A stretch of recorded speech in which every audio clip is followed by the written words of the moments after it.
Hosting your own radio show can help you build a following, prospect for new business, and educate consumers about real estate. I'm Brandon Rhymes, owner of Platinum MVP Realty in Tampa. Let's take 5 minutes to talk about how you can harness the power of the airwaves to grow your sphere of influence. In 2013, I launched the Real Estate Quarterback Show hosted by Brandon Rhymes to educate and inspire Tampa Bay area consumers. My show airs on AM 1380 The Biz during the 5 o'clock drive time weekdays and is syndicated on FM 1025 The Bone on the weekends. It's also syndicated on iHeartRadio, iTunes Podcast, and WeBeam TV. You too can start your own radio show. Here's how. First, you need to come up with a theme, a name, and a logo for your show.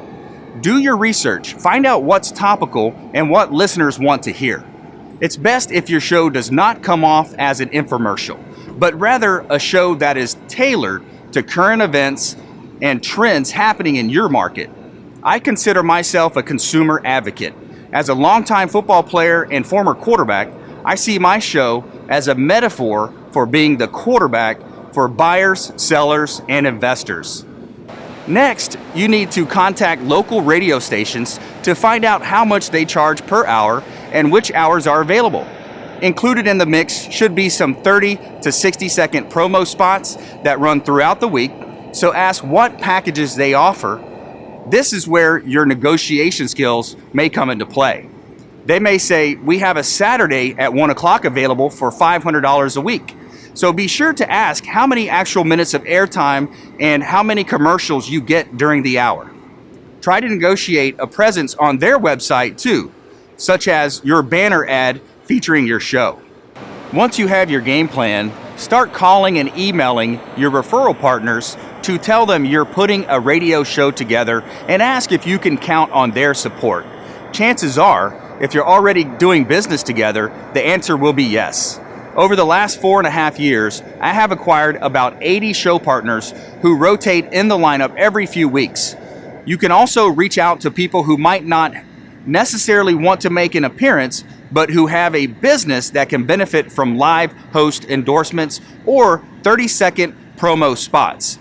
For example, I do a trade with a meal prep company that delivers food to my office. I endorse them in a weekly 30-second live spot talking about how good their food is. As a radio show host, you will ultimately build a public persona. This will give you the leverage to reach out to local celebrities and ask them to be on your show. It's free exposure for them, and it's pretty cool when you can call up a listing appointment and say, I'm going to be featuring the mayor on my radio show. Wouldn't it be great if I pitch your property while I'm interviewing him or her? It's also important to have fun with your show. People want a personality. I have sound buttons that I hit, and I will play a clip of a movie or a song to break up the show. It's important to repurpose your show content on Facebook, YouTube, Instagram, Pinterest, LinkedIn, Google+, and via email blast to your database. You want everyone to know you have a radio show and when it airs, and that you are the expert for all things in investing or listing properties. Now, you might be thinking, how am I going to make time for a radio show? In the beginning, it was hard because I was taking time away from closing real estate deals.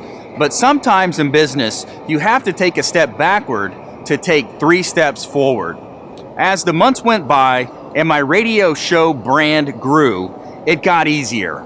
Now, I only go into the station on Tuesdays and Thursdays because I record 2 back-to-back shows. I have 2 producers who handle the pre-show and sales, so I can just walk in, sit down, and do the show. Starting your own radio show does take some time, but the results can establish you as an expert in your local area and net you leads.